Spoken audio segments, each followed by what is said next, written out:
দিয়েছিলাম। দুপুরের রান্নার দায়িত্বটা মাই নিয়েছে। এখন বেলা 1টা মতন বাজে, মায়ের প্রায় সব রান্না কমপ্লিট। পনির পোলাওটা হয়ে গেলেই বর্মশাইকে খেতে দেবো। তার আগে চলো কেক সেলিব্রেশনের আয়োজনটা করে ফেলি।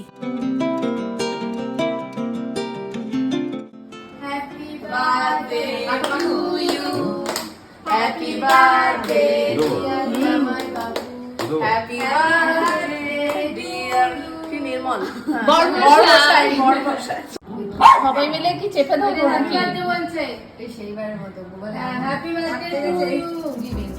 কেক কাটিং হয়ে গেছে, দাঁড়াও আগে একটু বর্মশাইকে খাইয়ে দিই।